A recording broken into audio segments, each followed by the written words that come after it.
Thank you, everyone, for bearing with us during those technical difficulties. Woo! Woo! Are you Anyways, ready? welcome back to the Chameleon of Worlds Sequester finale. It is time to crown a winner. We have our two finalists here, Pat and Ryan. And so here's how this is going to work. We are going to reveal the winner. We are going to reveal a few more special awards, and then we're going to go through the regular awards through the rest of the time. So yeah, it's going to be just a fun little tidbit. So the part that we've all been waiting for, the actual winner review. The jury has been voting, they've been talking, and we have the results and a winner. So, by a vote of 6-3,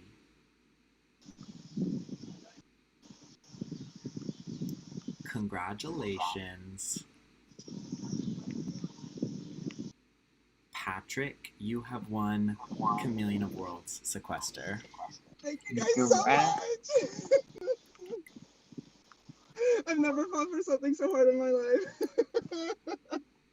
I'm so grateful. Good job, Patrick. Good Thank job. you, Ryan, so much. I love sitting next to you. You're amazing. It's funny because we tried to guess the votes, and this is in between our guesses. Yeah, he said 5-4. I said 7-2. Yeah. So I can go through and reveal who all voted for who. So, Autumn voted for Ryan. Jules voted for Patrick. Nathan voted for Patrick. Jared voted for Ryan. Okay. Isaac voted for Patrick. Owen voted for Patrick. Beck voted for Patrick. Blake voted for Ryan. And Raul voted for Patrick. So, that's the vote split. Respect, Raul. That's not what I was expecting at all. I mean, there's definitely something. I thought, like, I would get Blake and you would get Raul. Yeah.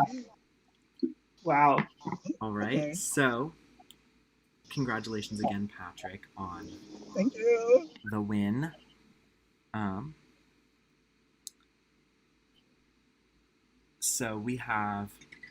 So in addition to the winner, which is obviously the biggest award you can get in any org ever, we have 4 other awards that we are calling the Big Five, along with the winner. And these are sort of special, extra recognized awards that other players throughout the game can get for playing well, being entertaining, having a good fan presence. So we're going to go through the other 4 of the Big Five awards with little talking a little bit about why each person's getting each of the other awards. So we're going to start off with the fan favorite award. So Pippa, take us away. Okay, so as you know, we are doing the fan favorite award. So we sent out a link into the wild to the places where people have been watching, and we asked them to vote on who their fan favorite was. And the person who was voted to be fan favorite is Beck. Congratulations, Beck. You are the fan favorite Crickets. icon. Next up, we have the Quirky Award. So Gage. So we needed an award, and we needed like one more, do something special for it. So we came up with the Quirky, also known as the Not Like Other Girls Award. So basically the premise behind it was like who played maybe not necessarily individualistic game, but just who really stood out in some sort of individualistic manner for whatever reason that may be. And we decided to give that to Raul.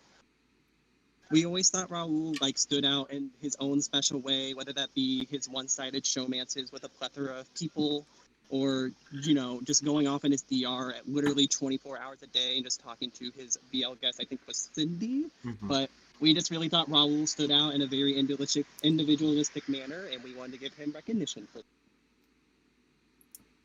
So our next award is called the Chameleon Award, and it's very similar to Player of the Season, but it is not Player of the Season. That's a different award. The Chameleon Award is specifically about someone who really utilized the quirks and individualities of the current format, whatever season we're on. So that is, for this award, we are awarding it to someone who really understood the mechanics of Sequester and really used the different mechanics of Sequester to their greatest potential. And we are giving the Chameleon Award to Blake for really utilizing the ability to vote for yourself at the final 6 to save himself, and the throwing your vote to get out of battle matches. He just really came alive in the second half and understood Sequester, how to progress round by round. He got 2 LOSs, one from a voting thing and one from looking for it. And LOSs, as we saw, are a huge force in this game. He just really, his brain just clicked with Sequester. So we are giving the Chameleon Award to Blake. And back to Pippa for the Player of the Season to round out our Big 5 awards. Okay, I don't think I need to explain what Player of the Season is. Again, like Monty said, one of the reasons it's different from the Chameleon Award is because the game that the player played could translate to other formats. But overall, they played one of the best games this season. We decided to give Player of the Season to Owen. The reason we gave Player of the Season to Owen, there is a plethora of reasons. Owen was in the majority the first half of the game, but was turned on by his majority alliance Kung Fu. And despite that happening, he quickly found new allies and set himself up to be in a great spot in the game. Owen was also, from our perspective, all of the information that flowed throughout the game circulated through Owen. Everybody knew this, but nobody did anything about it. So overall, we think Owen played a really great game, and that is why we gave him Player of the Season. Woo! All right, so those were our Big 5 awards. So congratulations to all the Big 5 award winners. We have 16 more awards that are still fun, not quite as prestigious, but still fun. And I will be kicking that off with the most robbed pre-juror. So I don't think many people will be shocked by this one. This person, you're a finalist, Ryan. You're not a pre-juror. I don't think many people will be shocked by this one. This person was taken out super early in the game. It felt almost randomly. They went out in a battle match, almost won their battle match, and then during the battle match back challenge, one of their someone threw their vote during an early round of voting, which prevented them from coming back into the game. So the most robbed pre-juror is Nash, just because of how many times she got robbed over and over and over and over again, even after she was already eliminated. Yeah, I beat her by 1 point. Yeah, that was the start of Patrick's battle match winning streak. Imagine if she'd won that. This would... I know, right? It was completely different. So yeah, Pippa, do you want to get to the most robbed juror? Yes. So, our most robbed juror is somebody that was set up to have a great place in the final 5. Could have probably beaten anybody from the position that they were in. However, they made one miscalculation about how Blake would conduct his dragging. Did not foresee that Blake would make a bitter drag. And that is why we chose Raul as the most robbed juror. All right. We happen to have the Animal Crossing biggest hero and biggest villain here with Gage and Pippa. So Gage, pass on the biggest hero torch. from one server slash season to another. So whenever I think most heroic, I think of like maybe somebody that's selfless, maybe somebody that works more so for like an alliance and more so for an individual manner, and somebody that's just extremely well liked no matter how they were how they went about in the game and no matter what they had done. And I will say this: I think in all the years of, I think this is like the earliest boot I've seen somebody get most heroic. But like the impact that they had in just the short amount of time they were in this game really, I think, set a humongous precedent. So with that being said, we have decided to give most heroic to Gerard with an O.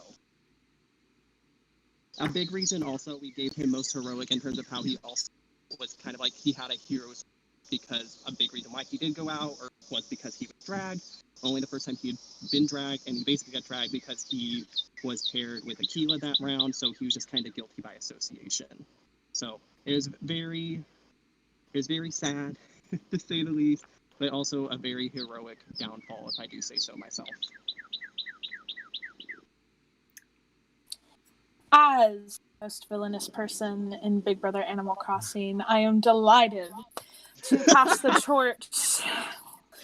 I know, it's surprising. I'm delighted to pass the torch to somebody who I think needs no introduction on why they are the most villainous.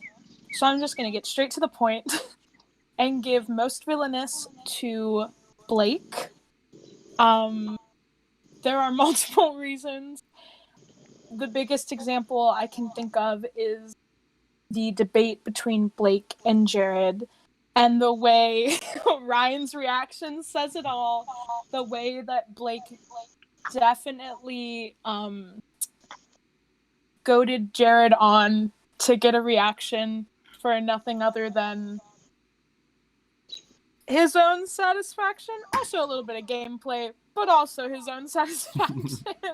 I love you, Blake. I'm so glad to pass this award on to you.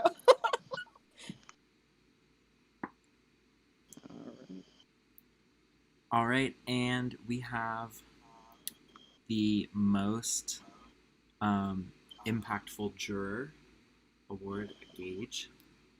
Yeah. So I also want to preface it with this. We're actually going to recognize two jurors that we think had big impacts in their own separate ways. So the first one we're going to recognize came during our little jury roundtable and seemed to have a big impact as soon as they also hit the jury as well. Also, shout out to Asia for being so great during the jury phase and conducting interviews with everybody and also hosting a jury roundtable on very such short notice. Asia is an icon, a legend, and you should all bow down to her, to say the least. But with that being said, Asia wanted to recognize as a very impactful juror Owen. Owen was somebody that had very strong connections to both Patrick and Ryan, but in terms of how he talked about and articulated both Ryan and Patrick's games during the jury roundtable, he just kind of made it a little bit more clear cut, and I think gave Patrick a more solidified victory in it being 6-3. With that being said, I want to recognize one person that also voted for Ryan, and I think is a big reason why Ryan was able to get 3 jury votes. For the longest time, literally right before this, you can ask the host, we thought it was going to go 5-4. We had no idea which way this was going to go, even for a little bit. And we do think a big reason why it was a close jury vote was because of Autumn. Autumn, I saw, was like the first person to get kind of like behind the RTP train and kind of support that. I think Autumn was she the first? She wasn't the first person to vote for Ryan when everyone was submitting votes, but she was a big person like preaching like RTP, Hag Legend. Like, why don't we give him the win? But like in her own way and everything else. So I do think a big reason why this jury vote was so close was because of, or this winner vote was because of both those jury members. So shout out to Owen and Autumn. Yes. Next up, we have the biggest rivalry. I think absolutely 0 people are going to be shocked by this rivalry. It started during the Black Hat Week and just became more and more intense as the season went on. There was a whole debate about it, a screaming match, several screaming matches. Our biggest rivalry was Jared versus Blake. They were constantly going at it with each other. They were 2 powerful players coming at each other from different sides of the game. It really defined the early jury part of this game. And they both played a hell of a game. They played super hard trying to get the other one out, trying to position themselves in the best place, and that really meant the other one leaving. So there's really no other intense rivalry like that one was. Yes, there were other smaller rivalries, but that was really the season-defining big rivalry. So it was a no-brainer that we had to give biggest rivalry to Blake and Jared. All right, Miss Pippa, do you want to do biggest duo? Yes, so we do actually have an honorable mention for biggest duo before I reveal who it is. So we're gonna give a shout out honorable mention to Owen and Pat for being an unlikely yet successful iconic duo. Forced together, better together than apart. So yes, I don't really have anything other to say than that.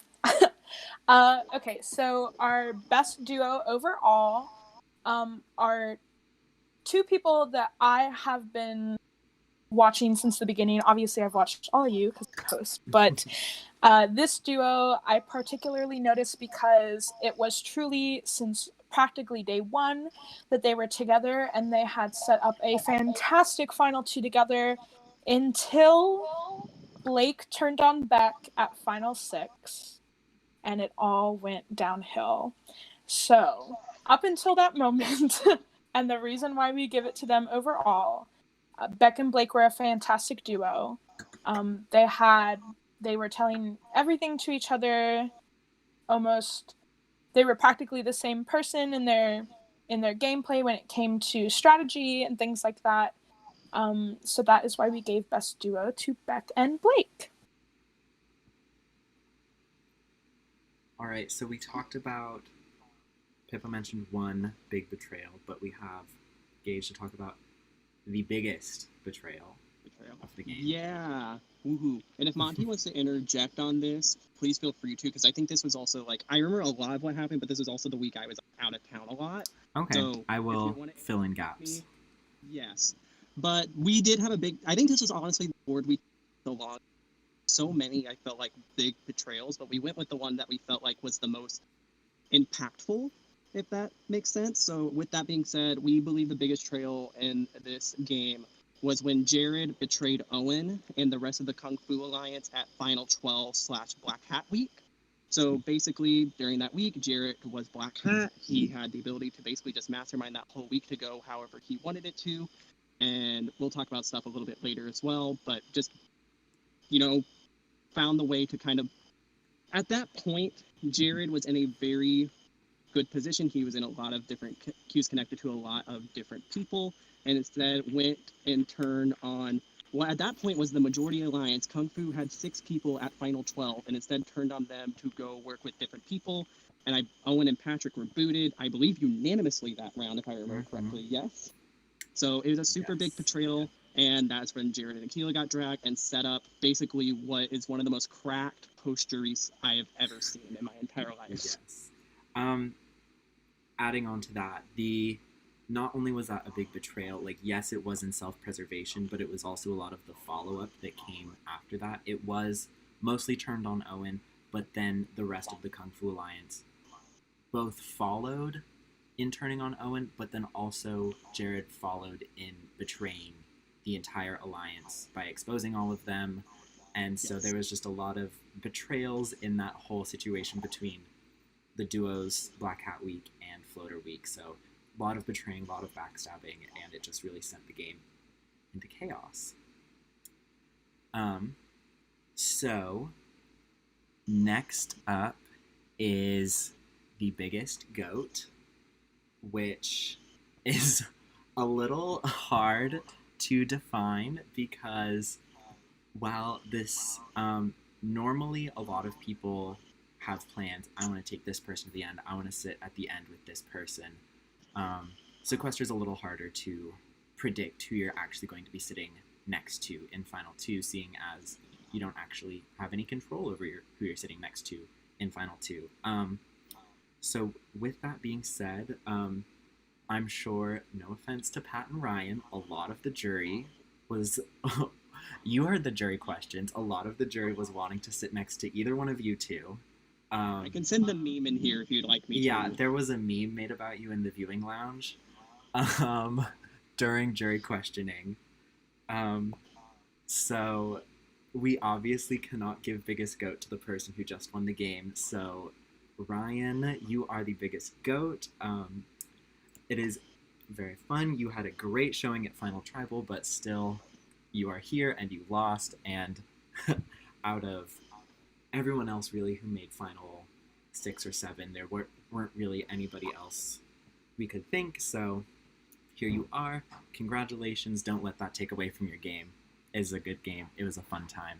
But yes, congratulations. Next up, we have Gage to talk a little bit more about the worst move of the season. Yes. Here, I'm like I said, gonna show the meme first, real quick. I sent the meme already The in meme, here. yes, If you want to send I'm just showing it for the stream. That is yes, the meme. show them. You're welcome. With that being said, this is kind of a lead on of what we were talking about. Biggest. Actually, before we do that, we actually shouted out Asia as like the post-jury mod. We also forgot to shout out Kevin for conducting all the pre-jury interviews. Sorry for Kevin. We just started talking about Nash and we got distracted. So I want to give a shout out to Kevin. We love and adore Kevin. We love our mod squad. Mod Squad. We love Mod Squad. All right. So with that being said, we are at the worst move, which once again, it's kind of an extension of what you were talking about before with biggest betrayal. But with that being said, the worst move in this game was just Jared being Black Hat at Final 12. Because while Jared was in a probably, and I think we've all as hosts talked about this, Jared was in a great position going into that week. He was connected with almost every single side of the house, but he picked that twist and he set it up in a way where he thought he wouldn't be exposed, and then he got exposed to basically everybody, which eventually led to him having a humongous target on his back for the rest of the post-jury before his eventual downfall during date night. So while before that we were actually predicting Jared probably to go at least, I mean, farther than he did, unfortunately, but we do think the start of Jared's downfall started whenever he became Black Hat and picked the twist that he picked and then set it up the way he set it up. So unfortunately, Jared, we love you, but the worst move of this season was you being Black Hat and setting it up. Just so poorly. We pretend not to see it. You hate to see it. And next up, we have Pippa for the saddest elimination. Grab your tissues. I'm about to tell you a story. Imagine this. It's Isaac and Jules in... Spoiler alert. Jules is the saddest elimination. Let me tell you why. It's Isaac and Jules in the battle match. We were building a house of cards, obviously. Isaac had researched all night how to do one. He had built up to the second layer. He had to make 3 layers. He couldn't get the top, and all of a sudden he gave a big sigh and blew his entire house of cards down. One of the saddest things I've ever seen. That face, can't get it out of my mind. And Jules, however, must have been naturally talented, because Jules said that she had never done it before, but yet she almost got to the 3rd level. So we're sitting there waiting for Isaac to build back up, and he couldn't. And Jules said, I could win this right now, but I just don't know if I want to. And Isaac said, please, I really, really want to play this game. So Jules took her hand, wiped away her house of cards, and we waited as Isaac tried to get to the 3rd layer. He could not. At the beginning, we allowed them to make a decision if they wanted to come down to 2 layers, and they decided together to make it 2 layers only, and Isaac won. And it was one of the saddest eliminations I have ever been to in my entire game life. I let them sit on call together for about 5 to 10 minutes, just chilling and decompressing before I finally removed Jules from the game officially and put Isaac back into the house. But Jules was the saddest elimination because she really gave it up for Isaac. who really wanted it, even though Jules had the capability to win right then and there. So that's why it's the saddest limb. Pippa's a XOXO. storyteller. Thank Pippa, you. you're such a Such a good storyteller. storyteller. It's the Thanks. theater background. Yeah, you know It's it. the You know theater it. major. All right, so before I get to biggest underdog, I want to give an honorable mention for saddest elimination. And I'm not going to go into the whole big story because I can't talk that, but I just think this person really deserves a shout out. And that is Christian, who got wheeled out the third Yes. round. And the reason why it was so sad, everyone all season has been wondering who threw their votes, who threw their votes, who threw their votes. Well, it came out that Nathan was one of the people who threw their votes. The other person who threw their vote, causing it to be a 1-1 tie, was Christian. So Christian threw his vote, caused a 1-1 tie, and then was immediately eliminated on the Wheel of Misfortune after setting himself up in a pretty good under-the-radar position to make it to jury, probably further. In one of his first, I think it's his first English game, his first English Yes. org ever. So Mm-hmm. that was pretty sad. We love you, Christian. We stand you, Christian. Shout out to Christian. Stan Christian. Christian. Christian, come back. Apply to other orgs, honestly. Literally. But anyways, that fun little side mention. The biggest underdog. There were a few people that could have fit this bill for biggest underdog, but the person that we think most fits this really didn't start out as an underdog. This person started out pretty well set up, pretty comfortably riding in the Majority Kung Fu Alliance. Then, once the whole mess blew up, he didn't really have anywhere else to go. He was not super close to the people from the Kung Fu Alliance. They sort of left him behind when they made their new alliances. He didn't really find anyone else to align with either. So he got voted out during Floater Week. He won the battle match. So a lot of his one side of the house voted him out during Floater Week. Comes back. It's Bounty Week. And the other side of the house votes him out during Bounty Week. So now both sides of the house have voted out poor Isaac. Just about every person in the game has voted out Isaac. It wasn't the same people doing it twice. It was every single person in the game. While other underdogs were voted out a lot, they were always voted out by the same people. They always had their alliances and people who were loyal to them. Isaac had no one. He was by himself, completely alone. Just him and his battle match abilities, which were pretty good because he won 2 of them. So that is why we have given Isaac biggest underdog. So, then no Patrick, but still the most battle matches out of anyone else. So, that is why we have given Isaac the biggest underdog, for just really having no one from jury until he was actually eliminated. So yeah, next up we have the host's fave, Pippa. Well, let me start by saying that you're all our faves. We love all of you because you agreed to play, and like we really appreciated that. But we have to give our host fave to just the iconic legend. There are lots of reasons I could give that this person is the host fave, but we love their interactions. We loved reading their confessional. So it's not Ryan. So if you didn't make a confessional, which is basically most of you, so sorry. But basically we just love Beck a lot. So that is why Beck is the host fave. So many reasons, but it just happened to be a coincidence that Beck also won fan fave. Kind of crazy if you think about it. So yeah, that's it. All right. But we do love all of you, for real. Thank you for playing. We really, really appreciate all of you. We do love all of you. We just love Beck like a centimeter more, and like don't take that to heart. Like, Shout out to the people who signed up for this game last minute after we had a few drops. Yes. You know who? Yes. Thank you. Specifically, Autumn and Aquila. Shout out to Aquila. Shout out to the women. Shout out to Yeah. our women. All right. Shout out to the women of Isaac.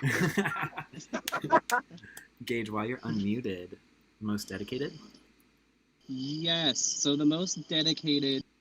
There is a lot of, and more so the layman term, dedicated to this game. But we wanted to go to the person that was so neurotic about every single permutation that could happen in this game that they literally, like, in their DR was the equivalent to Charlie Day and It's Always Sunny in Philadelphia meme where he has the whiteboard and he's just looking all feral. Y'all know what I'm talking about, hosts? That was the equivalent to this individual, and we are really, really happy to be most dedicated to Jared.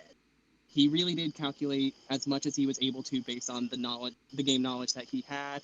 That was seen in whenever he won Black Hat and then picked the specific pairs that he did. Granted, it may not have worked out for him, but he really did try his best and he really thought every single round.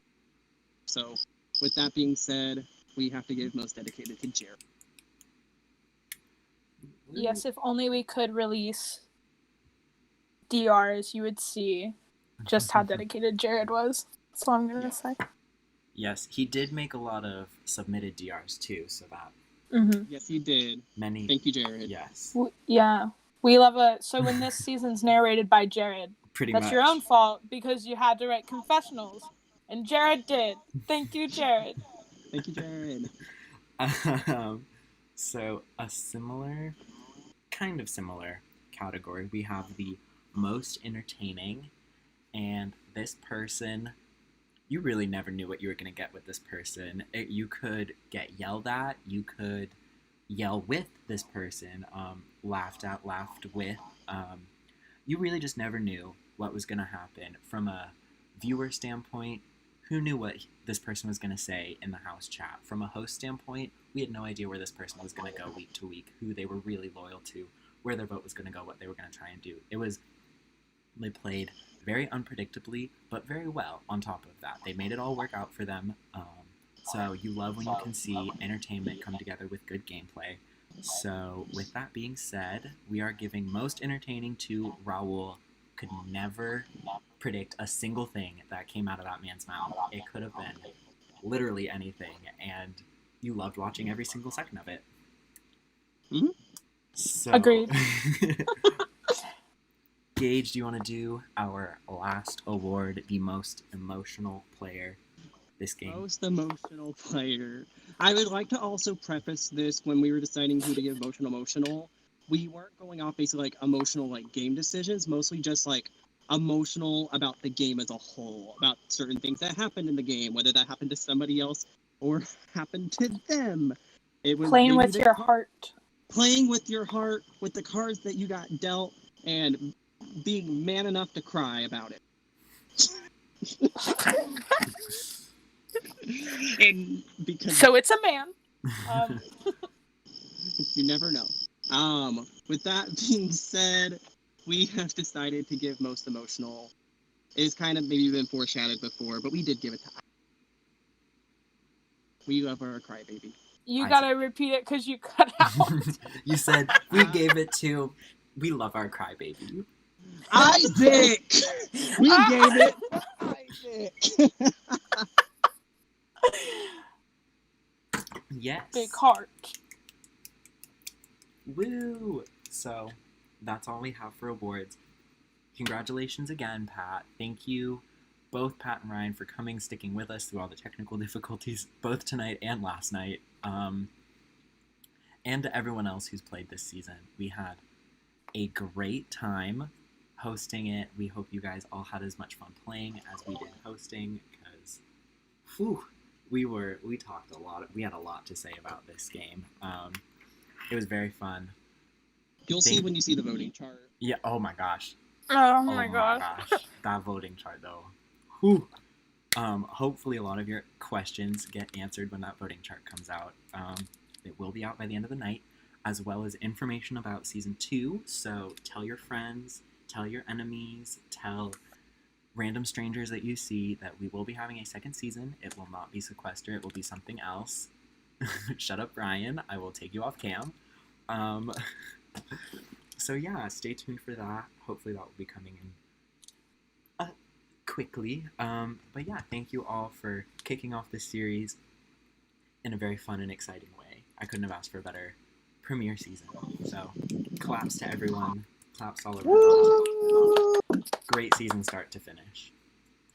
And with that, We love ya. we are done. Woo! Woo!